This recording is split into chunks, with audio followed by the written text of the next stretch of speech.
Welcome to Daily News Simplified, an answer to what, why, and how of newspaper reading. Today, we are going to discuss the Hindu newspaper of New Delhi edition dated 9 January 2018. So let's begin. On page number 1, we see this news larger bench to decide on section 377. And these snippets, everybody has equal rights and activists hail courts move. A similar news appear on page number 11 about the LGBT communities, saying that certain hopes have arisen for those LGBT community. So let's see these news individually.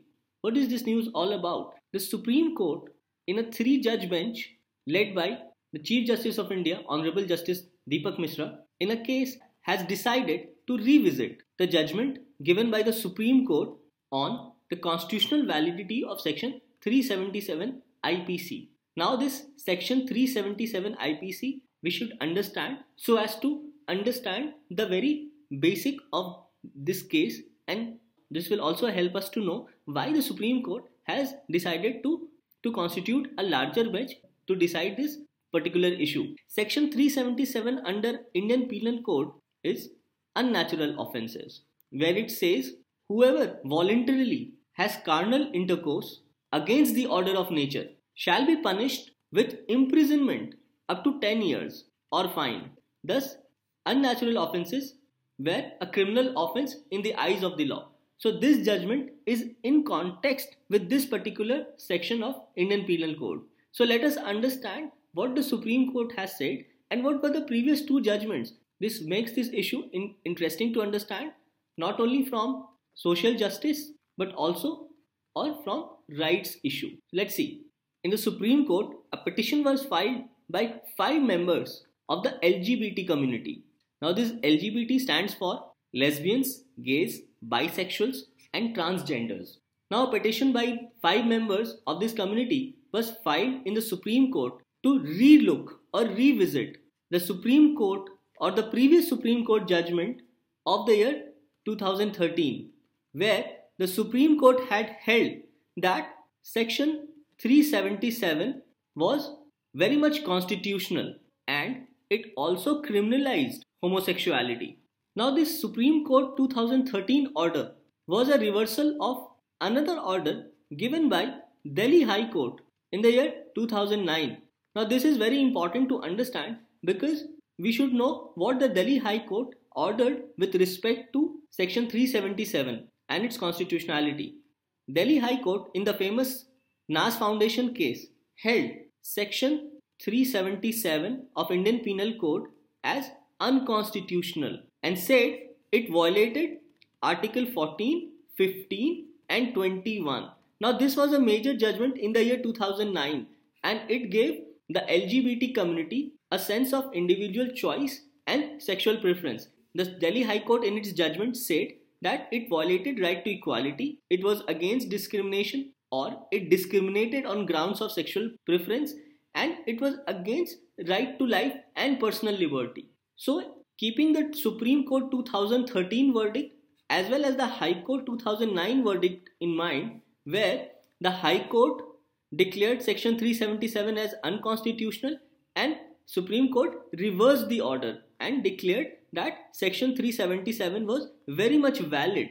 Thus, keeping these 2 judgments in mind, the Supreme Court presently in a 3-judge bench observed that certain section of people cannot live in fear just because of their choice of sexual orientation or their sexual preference. Supreme Court further observed that society and its morals have changed with times and law needs to catch up with changing times. Thus, it is imperative to revisit these particular judgment of Supreme Court as it declared that Section 377 of Indian Penal Code was constitutionally valid. Another observation of Supreme Court was that even though carnal intercourse is punishable under Section 377, but it cannot override individuals' autonomy and their right to determine their choice. And both these, autonomy as well as individual choice, comes within the ambit of Article 21 or right to life and personal liberty. In this context of revisiting the judgment, Supreme Court also referred to the judgment on right to privacy Now, in the backdrop of right to privacy judgment as well as transgender case, also known as the NALSA case, Supreme Court observed right to sexual orientation and choice of sexual partners needs to be revisited by a larger bench in the backdrop of these two cases or these two judgments. And right to privacy was a 9-judge constitution bench which unanimously decided that right to privacy is very much a part of right to life and personal liberty under Article 21. Thus, this news becomes very important from UPSC point of view. First of all, we need to understand Section 377 of IPC as it directly affects certain section of the community. We must remember that Article 14 and 21, that is right to equality as well as right to life and personal liberty, has been bestowed upon all persons and it includes citizens. And these rights under Article 14 and 21 cannot be discriminated just on the grounds of certain sexual orientation or someone's choice of sexual partners. Thus, this judgment becomes very important. So we will also see when this larger bench decide this particular case. There is another news which appears in continuation about this LGBT community. So let us understand this case with respect to this particular transgender case or also known as the NALSA case. So let's see. In this very famous case of NALSA versus Union of India, Supreme Court declared transgender as a third gender and gave them equal rights as enshrined within the Constitution of India. In this backdrop, the Supreme Court also directed the central government to take steps to treat transgenders as socially and educationally backward classes and asked the center to extend reservation in educational institutions as well as public appointments. Supreme Court in this matter stressed that recognition of transgender as a third gender was a social issue as these transgenders are citizens of India and enjoy every right guaranteed under the Indian Constitution. Thus, the central government, in tune with this judgment of NALSA as well as a resolution adopted by Human Rights Council on protection against violence and discrimination based on sexual orientation and gender identity, passed the Transgender Bill 2016. Now let us understand certain basic facts with respect to our prelims examination or things which may be asked in a prelims regarding the transgender community. Now, as per this Transgender Persons Protection of Rights Bill 2016, transgender means a person who is neither wholly male nor wholly female, who is a combination of male or female, or who is neither female nor male, or whose gender does not match with the gender as assigned on their birth, and includes trans men, trans women, persons with intersex variation, and gender queers. So this becomes important to know about transgender community because this news is constantly appearing and hence we should know what the clauses of the bill specifically mean or specifically say about who are transgender persons. It is also important to note that certain people as per the Supreme Court judgment are not included within the transgender persons. Those are or transgender does not include gay, lesbians and bisexual persons. This topic about both Section 377 and Supreme Court judgment to revisit to a larger bench as well as about this LGBT community becomes very important not only from social issue point of view or social justice but also from rights issue. Now this topic also is very important as it addresses certain larger questions of their basic human rights and their status in the society. The Constitution of India is very clear that it shall not discriminate or it prohibits discrimination under Article 15 and the landmark judgment in the right to privacy case which says that right to privacy is also a part of right to life. So basically under right to choice, all these rights or individual choice of sexual preference or sexual orientation or transgender communities gets protection. So it will be very interesting to see what this larger bench of the Supreme Court comes up with in near future. Now we move on to the next news. Now on page number 1, there's another news which reads Cybercrime victims can complain online. This news also appear as a continuation on page number 10. And there's another news on the same lines where the Prime Minister of India has addressed the annual conference of police officers, where he has also stressed on the importance of cyber crimes. As we see, this news, cyber crimes, also appear in continuation on page number 10. And with this respect, this news as said by the Prime Minister on annual conference of the police officers. So let us understand what is this news all about. The Ministry of Home Affairs has launched a web portal where people can file online complaints with respect to cyber crimes. And this web portal will start functioning from 10th of January 2018. So according to this news, people who faces online abuse, online financial frauds, or any other illegal activity committed online can be registered on this web portal. So all these complaints with respect to these illegal activities can be registered online on this web portal of Ministry of Home Affairs. In this respect, people can take the screenshot of the objectionable message or objectionable content sent to them, or records of such financial details where money have been duped or money have been withdrawn by fraudulent activities. In this respect, Center also plans to give right of access to such banks so that these banks can address such fraudulent online transactions. So how this mechanism will work? Once complaint has been registered on the web portal, a preliminary inquiry will be conducted by the officials of Ministry of Home Affairs. After the preliminary inquiry as conducted by Ministry of Home Affairs, then the concerned complaint shall be forwarded to the respective police stations for necessary action. This will be very beneficial to such citizens who are victims of online fraud. This portal will also have the facility of real-time reporting, as it will address the jurisdictional issues with respect to trans-border crimes. Now another question is, why was this portal made?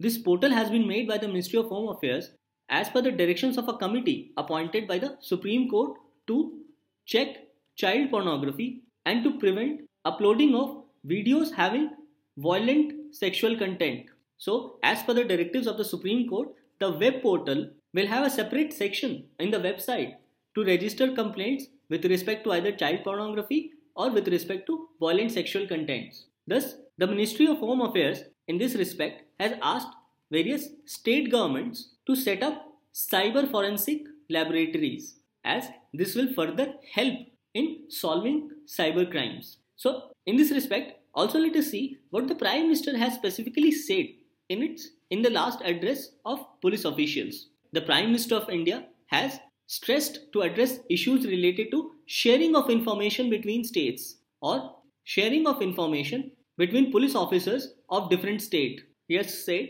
to address the issue of cyber crimes, as we have already seen that the Ministry of Home Affairs has launched a web portal to register crimes related to cyber crimes. He has stressed on to address seriously the issue of cybercrime due to increasing use of social media across sections of the society. The Prime Minister has further said to use local language as far as possible for awareness as well as greater effectiveness among large sections of the society. This will lead to further harmony and peace in the society. In this respect, he has also said to address the issue of radicalization of youth and to ensure cohesion among various police forces of the country, as this will collectively ensure security and safety of the Indian citizens. Thus, these two news becomes important with respect to security section of UPSC as well as governance section. An issue related to cybercrime can also be covered under science and tech. Thus, this is an important topic from a UPSC point of view. Now let's move on to the next news. Now we move to page number 7. Here the news reads, India unveils Pratyush, its fastest supercomputer. So in this news, let us see what is Pratyush, where it will be installed and how it will help. So the government has inaugurated India's fastest and first multi-petaflops supercomputer. And this high performance computer was inaugurated at Indian Institute of Tropical Meteorology or IITM, which is under the Ministry of Earth Sciences. So this piece of information becomes important from prelims point of view. A simple prelims question can be asked that under which ministry does Indian Institute of Tropical Meteorology functions, because recently this has launched India's first multi-petaflops supercomputer. In order to understand what this computer does, let us first understand this very basic concept of multi-petaflops. Very simply, petaflops is a unit of measurement to measure a computer's performance of its processor's floating point, or FPU. Like we measure speed of any car or a train in terms of kilometer per hour, similarly this petaflop is a measurement of speed of a computer, or how fast a computer processor functions. Petaflops are generally used to calculate processing speed of multiple computers, as only fastest supercomputers run at more than one petaflop, also referred as petaflop as PF. So this is about petaflops, that it is a unit of measurement to measure the processing speed of supercomputer. Now let us understand how this supercomputer will help India. So as said, this Pratyush, or the meaning is sun, which is a high performance computer, will be installed at two places. One at IITM Pune of capacity having 4 petaflops, and at Noida of capacity of 2.8 petaflops. So collectively this Pratyush has a capacity of 6.8 petaflops. It will help scientists in making a better weather and climate forecast at very high resolution, or simply at a very closer altitude from the ground. Thus, this will help in predicting extreme weather conditions, to forecast range of monsoons or even their spells because of the high resolution of the computer. It will further help in predicting cyclones, and it also will give ample leeway time to make preparation for disaster management. As we saw earlier in the case of Okchi cyclone, because of the nature of the cyclone, there was not much time for preparation of this disaster management. So this computer will help in forecasting cyclone way in advance, and will also provide that leeway time to prepare for disaster management. Similarly, it will also help in predicting tsunami forecast, and it will further help in advising people living near coast to stay away or get far from the coast. It will further help in providing details about air quality in a particular city. Thus, this will further improve the forecasting provisions of the government, and it will also help to improve and increase the quality of research activities in all these areas. Thus, this topic becomes very important from science and tech point of view, as a very simple mains question can be asked to write about Pratyush. Thus, all these points you can mention about Pratyush, and similarly a prelims question regarding either Pratyush, petaflops, or Ministry of Earth Science, or even Indian Institute of Tropical Meteorology can be asked in your prelims examination. Now we move on to the next news. Now we come to page number 8. This editorial reads data theft. So this is about data breach from the Aadhaar repository, where a journalist exposed certain data breach of Aadhaar, and in response an FIR was lodged against him. Thus, this data breach or data security becomes an important issue, not only with respect to governance but also with respect to right to privacy. As we know that the matter is pending in the Supreme Court, where the Supreme Court will decide upon the constitutionality of Aadhaar, or whether parting of biometric or demographic details amounts to infringement of privacy. Now in this respect, Ministry of Electronics and Information Technology has constituted a 10-member committee of experts to look into the matter of data breach, and this committee will be headed by Justice B.N. Sri Krishna. This committee has been mandated to study issues related to data protection as well as data breach. In furtherance of this work, this committee has also been asked to draft a data protection law, which as of now is lacking in the country. In this respect, the Justice B.N. Sri Krishna committee can take cues from the Shah committee, which was constituted in 2012 by the then Planning Commission to look into the matters pertaining to privacy in the use of technology. Thus, this issue of data breach becomes an important issue, not only socially but also from a UPSC point of view, as all these questions can be asked in your mains examination. A simple question with respect to data security which can be asked is to suggest various measures which can be incorporated to make data more secure, or what are the various steps to be taken by the should be taken by the government so as to ensure data security, and also data security with respect to right to privacy. As we now know, right to privacy is very much a part of fundamental right. So this topic becomes very important. And in prelims, a simple question on Justice B. N. Sri Krishna Committee about its role and mandate, which is to draft a data protection law and ensure or make suggestions with respect to data protection as well as data breach. Now we move on to the next news. Now we move to page number 8 on this news, which reads Dark Clouds Across Asia. Now this news is about the future prospect of Asia Pacific in the year 2018. So let us analyze this news very simply in the context of Asia, India, China, India, Pakistan and West Asia. So let us see the future prospect of these areas in particular in the upcoming year of 2018. In Asia, India as well as China will continue their economic rise. The domestic situation as well as state institutions in Afghanistan, Pakistan, Syria, Iraq and North Korea remains the biggest worry in the entire Asia region because of their instability. China will further consolidate its dominance in the entire Asia region through OBOR or One Belt, One Road initiative. China, through its money power, will continue to help other nations which require such money as aid or loan. Thus, we see in the upcoming year, China through OBOR will continue to consolidate its position. US policy for Asia will continue to remain unclear so as to either increase its presence or decrease its presence. Now we move on to the relation of India and China. China will continue its pressure on India, either be it Doklam issue, be it issue related to Arunachal Pradesh, or indirectly by supporting Pakistan. China will continue to consolidate its geo-economic hold on Pakistan. Presence of China in Maldives will make India uncomfortable.